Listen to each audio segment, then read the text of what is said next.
अभी इस वीडियो में हम लोग ना उपकेतु निकालना देखेंगे। 5 उपकेतु तो हमें सर ने फॉर्मूला दिया है, वो सूर्य से निकल जाएगा। बाकी के बचते हैं गुलिक, यमघंटक, अर्धप्रहार, कालबेला, वो हम अभी निकालना सीखेंगे। जो मैं बोल रही हूँ, जो सर ने हमें उपग्रह जो तृतीय ग्रह निकालने सिखाए हैं, वो हमारे सूर्य के भोगांश से निकलेंगे। वो कौन कौन से हैं? धूम है जो कि मंगल का है, पात है राहु का, परिधि है चंद्रमा का, इंद्रचाप है शुक्र का, और उपकेतु है केतु का। ठीक है, इसमें फॉर्मूला सर ने बता ही दिया था कि सूर्य का भूकांश प्लस 4s 13 डिग्री 20 मिनट्स। जब इसको हम इसमें ऐड कर देंगे सूर्य के भूकांश में, तो हमारे पास धूम की वैल्यू आ जाएगी। ठीक है, फिर पात की वैल्यू क्या है? जो हम 12s माइनस धूम, जो धूम की वैल्यू आई है, जो भी वैल्यू धूम की आएगी उसमें उसको 12s से हम घटा देंगे। ठीक है, तो जो हमारे पास ये पात की वैल्यू आ जाएगी। फिर इस पात की वैल्यू में जब हम 6s को जोड़ देंगे, पात की वैल्यू में 6s को जोड़ देंगे, तो हमारे पास वैल्यू जो आएगी वो परिधि की आ जाएगी, चंद्रमा की। चंद्रमा इसका स्वामी है। ठीक है, उसके बाद आता है इंद्रचाप। इंद्रचाप की वैल्यू क्या है? 12s माइनस परिधि। अब हमारे पास परिधि जो वैल्यू आएगी, परिधि कैसे आएगी? पात में जब हम 6s जोड़ देंगे, तो 6s को जोड़ के पात में जो आंसर आएगा वो परिधि की वैल्यू में से उस परिधि की वैल्यू को जो 12s से घटा देंगे, तो हमारे पास इंद्रचाप आ जाएगा। फिर बचता है उपकेतु। उपकेतु क्या है? आपकी जो इंद्रचाप की वैल्यू आएगी उसमें 16 डिग्री 40 मिनट को जमा कर देना है, तो आपके पास उपकेतु की वैल्यू आ जाएगी। इसका एक और फॉर्मूला भी सर ने बताया था।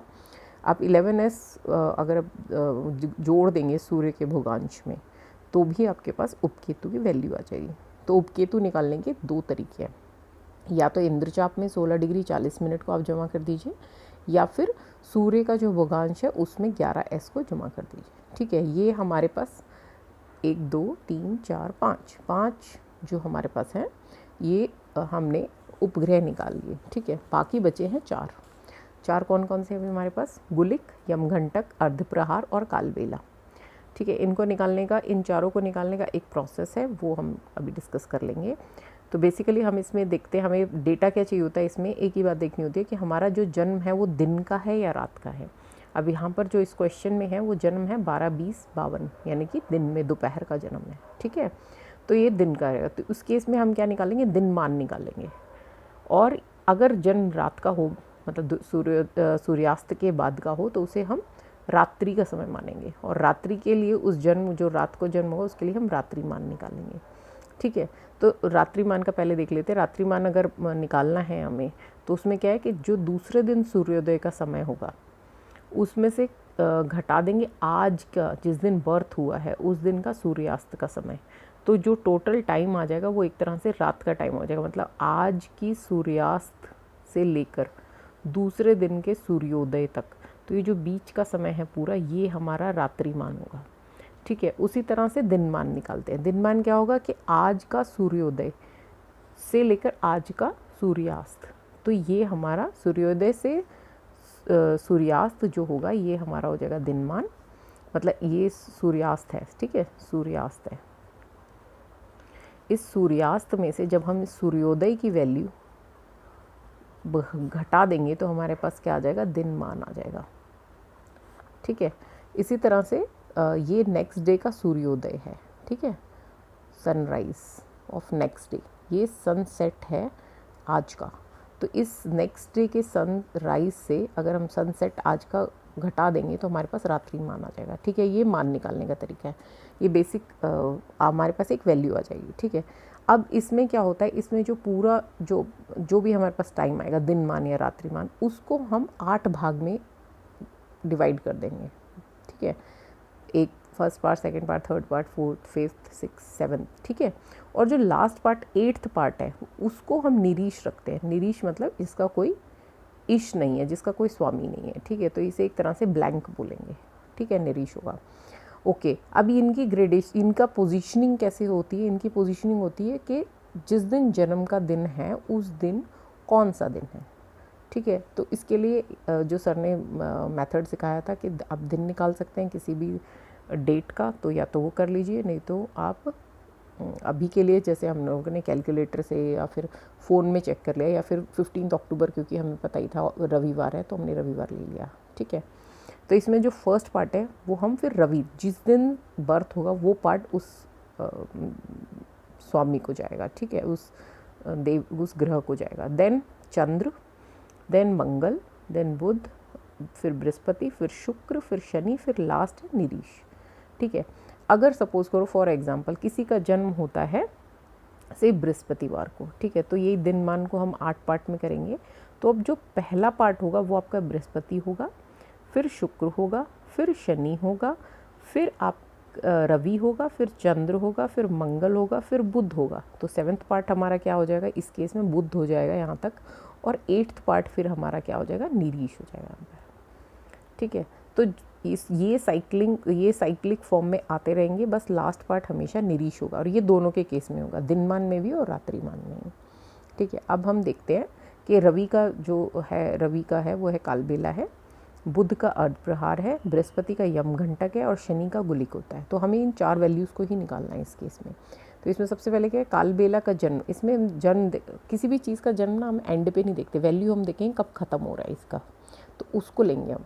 तो जब हम ये दिनमान की वैल्यू हमने जो कर लिया, अगर हम उसको 8 भाग में डिवाइड कर देते हैं तो हमारे पास 1 भाग का वैल्यू आ जाता है, ठीक है।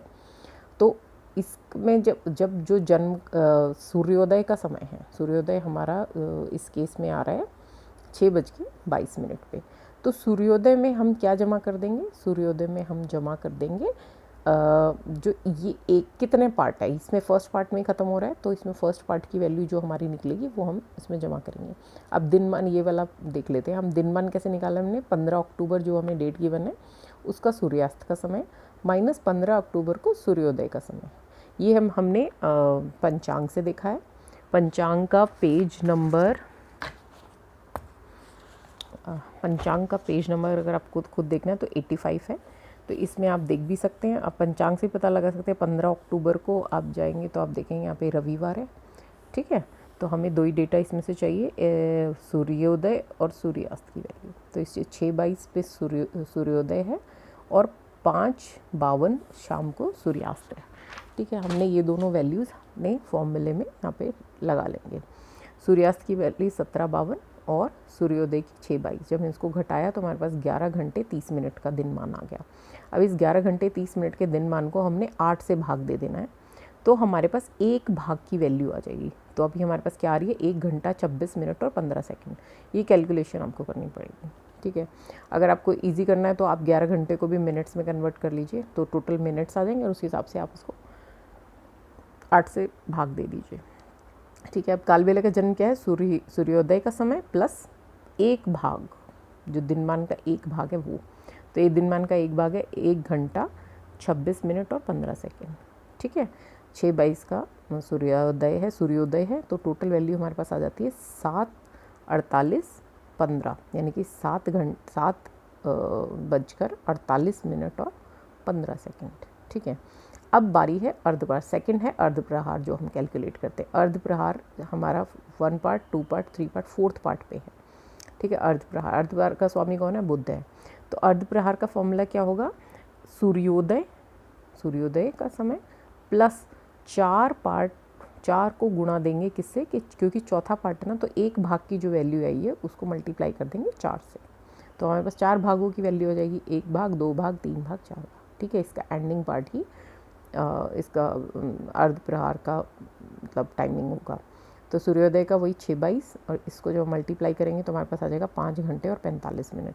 तो टोटल आंसर हमारे पास आ जाता है 12 घंटे और 7 मिनट। मतलब ये 12 बजे के बाद का जन्म है। दोपहर को अर्धप्रहार जो है 12:07 पे उसका जन्म समय माना जाएगा। ऐसे हम यम घंटक का करेंगे। यम घंटक क्या है, ये इसका 5वां पार्ट है। तो जो 1 भाग की वैल्यू हमारी ये आई थी 1 घंटा 26 मिनट 15 सेकेंड, इसको 5 से गुणा कर देंगे और उस जो वैल्यू आएगी उसको हम सूर्योदय की वैल्यू में जमा कर देंगे। तो यम घंटक की वैल्यू क्या है, सूर्योदय प्लस 5 गुणा करेंगे 5 हिस्से जो हमारे दिनमान के हैं उसको इसमें जमा कर देंगे। तो इसका आंसर आता है 13, 33, 15, ठीक है। फिर गुलिक का भी सेम है। अब गुलिक कौन सा पार्ट है, 1, 2, 3, 4, 5, 6 एंड 7th। गुलिक क्या है, 7वां पार्ट है, तो गुलिक को 7 गुलिक के लिए दिनमान का जो भाग है उसको 7 से गुणा करेंगे तो वो वैल्यू आ जाती है 10, 3, 45। ठीक है, उसमें 6/22 सूर्योदय को जब जमा करेंगे तो हमारे पास आ जाता है 16, 25, 45। ठीक है, ये है गुलिक का बर्थ टाइम। अब हमें टोटल डेटा क्या चाहिए, जैसे हमने लग्न स्पष्ट किया था ऐसे ही इन चारों का जो लग्न है, जो इन चारों का जो वैल्यू है वो स्पष्ट हो गई। ठीक है, तो सबसे पहले क्या है, बर्थ टाइम हमने ले लिया। बर्थ टाइम इसमें सपोज करिए हमने गुलिक का जैसे इसमें लिया, कोई बात नहीं, गुलिक का है, डेट है 15, 10, 23 और प्लेस है दिल्ली। तो ये 3 डेटा ही हमें चाहिए होते हैं, तो 3 डेटा हम ऐसे कर ले, ये एग्जाम्पल है। ठीक है, अब क्या है हमारे पास, हम कैलकुलेशन शुरू करेंगे कि इनका जो है हमें वैल्यू स्पष्ट करनी है। कालबेला स्पष्ट करना, अर्धप्रहार, यमघंटक और गुलिक को स्पष्ट करना है। तो इसमें क्या है, जो हमने पहले भी कैलकुलेट किया था ए का वैल्यू, जन्म का संपातिक समय, तो उसको हम दोबारा एक बार देख लेते हैं। जन्म का संपातिक समय जो 15, 10 को 1900 का था वो ये है, 13, 33, 20 है। इसमें हमने साल शुद्धि किया 2023 के लिए, तो 50 + 50 सेकेंड हो गया, तो टोटल 13, 34, 10 हुआ। इसमें हमने स्थान शुद्धि किया दिल्ली के लिए, तो वो 3 सेकेंड हुआ, तो टोटल 13, 34, 13 हो गया। और ये क्या है हमारा, ये ए की वैल्यू है। ठीक है, अब ए के बाद दूसरी चीज़ हमें क्या चाहिए होता है, हमें बी चाहिए होता है, सिंपल। तो इसमें क्या करेंगे, हमने कालबेला का लिया, कालबेला का जन्म समय क्या है, कालबेला का 7, 48, 15। उसमें हमने स्थानीय समय शुद्धि की दिल्ली के लिए -21:08, तो हमारे पास LMT आ गया कालबेला का 7, 27:07। ठीक है, अब LMT वाला भी फॉर्मूला है कि क्योंकि LMT 12 से कम है तो हम जो LMT की वैल्यू को 12 से माइनस कर देंगे। ठीक है, जब हम इसको माइनस करेंगे तो हमारे पास आंसर आ जाएगा 4, 32, 53, 4 घंटे 32 मिनट और 53 सेकेंड। अब इसकी बढ़े हुए समय की जब हम शुद्धि करते हैं तो हमारे पास आ जाता है 55 सेकेंड। ठीक है, इस 44 सेकेंड, इस 44 सेकेंड को हम इस वैल्यू में ऐड कर देंगे, जमा कर देंगे, तो हमारे पास आ जाता है 4 घंटे 33 मिनट और 37 सेकेंड। ये हमारी वैल्यू बी की आ जाती है। अब क्योंकि LMT जो है वो 12 से कम है, LMT जो हमारे पास जो आया है वो 12 से, ये LMT है 12 से कम है, तो हम क्या करेंगे, ए की वैल्यू जो हमने निकाली थी उसमें माइनस कर देंगे, बी की वैल्यू जो हम जैसे लग्न स्पष्ट करते थे सेम है। ए की वैल्यू 13, 34, 13 है, बी की वैल्यू 4, 33, 37 है, इसको हम घटा देंगे तो हमारे पास आ जाएगा 9 घंटे और 36 सेकेंड। तो इसके लिए हम असेंडेंट देखेंगे। असेंडेंट देखने के लिए दिल्ली की वैल्यू होती है 28 डिग्री 39 मिनट नॉर्थ है। ये हम टेबल ऑफ असेंडेंट के जो लास्ट में टेबल है प्रिंसिपल सिटीज़ ऑफ इंडिया, वहाँ से पता कर लेते हैं।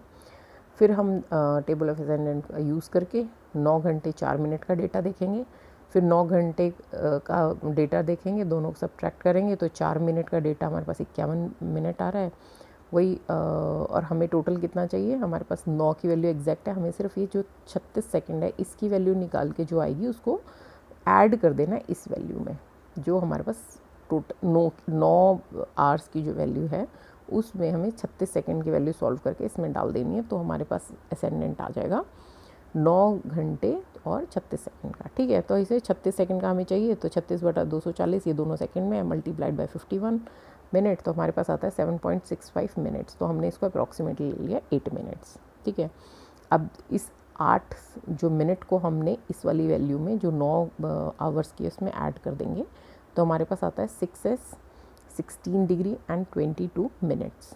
अब इसमें आयनांश करेक्शन कर देंगे -1 डिग्री और 11 मिनट, 2023 का आयनांश करेक्शन है ये, तो कालबेला स्पष्ट हो जाएगा 6s 15 डिग्री 11 मिनट्स। ऐसे ही हम सारे बाकी जो भी हमारे 3 बचते हैं उनको कैसे करेंगे, सेम फॉर्मूला होएगा, ए सबका सेम रहेगा, बी सबका कैलकुलेट करना है। कैसे करना है, ये आप बर्थ का टाइम लेंगे, IST लेंगे, इससे LMT निकालेंगे स्थानीय समय शुद्धि करके, फिर उसमें आप स्थान शुद्धि करेंगे, उसमें आप 12 से उसको देखेंगे कि 12 से ज़्यादा है या कम है। अगर ये 12 से ज़्यादा है, ऑब्वियसली 12 से ज़्यादा है, तो इसमें से हम 12 को घटा देंगे, जो वैल्यू आएगी उसमें हम इंक्रीज्ड जो बढ़े हुए समय की जो शुद्धि है वो डालेंगे, और फिर बी की वैल्यू सॉल्व करके अकॉर्डिंगली इसमें LMT से ज़्यादा है बर्थ टाइम, 7 मिनट ज़्यादा है, तो इसमें A + B हो जाएगा। तो इसी तरह से हम पूरा जो प्रोसेस है कैलकुलेट करके अर्धप्रहार, यमघंटक और गुलिक को भी स्पष्ट कर लेंगे। धन्यवाद।